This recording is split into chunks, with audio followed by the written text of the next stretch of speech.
Hindu temple of ఫ్లోరిడాలో Ravana సంహారం జరుగుతుంది. ఒకసారి గురువు గారితో మాట్లాడదాం. హలో అండి.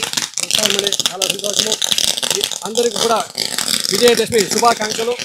ఈరోజు జరిగినటువంటి రామలీల గురించి చెప్తున్నాను. విజయదశమి రోజు రావణ సంహారమైంది. అలాగే పాండవులంతా కూడా ఆ శస్త్రాస్త్రాలని పెట్టి వెళ్ళిన తర్వాత విజయదశమి రోజు తీసుకొని దానింతా మహాయుద్ధం కూడా అవుతుంది. మహాభారత యుద్ధం కూడా విజయదశమి రోజు అవుతుంది.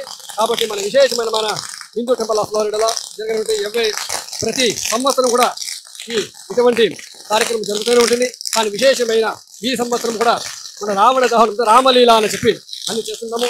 చాలా మంది భక్తాదులను వచ్చి దర్శనం చేసి ముందు మహిషాసురమర్దిని అయింది పైన అక్కడ అయిన తర్వాత రావణుని సంహారం అయింది అనమాట.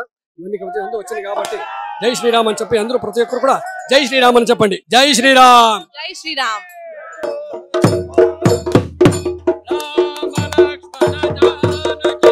సో చూసారు కదా, హిందూ టెంపుల్ ఆఫ్ ఫ్లోరిడాలో రావణ సంహారం చాలా ఘనంగా జరిగింది. సో ఈ రోజు చెడుపై మంచి గెలుస్తుంది అనే ఒక నిదర్శనానికి మనం ఎప్పుడూ కూడా విజయదశమి చాలా ఘనంగా చేసుకుంటాం.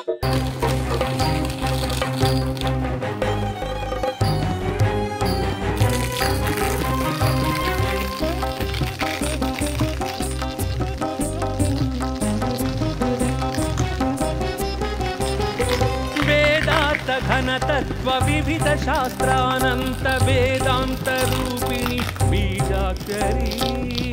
जय श्रीराम. जय श्रीराम.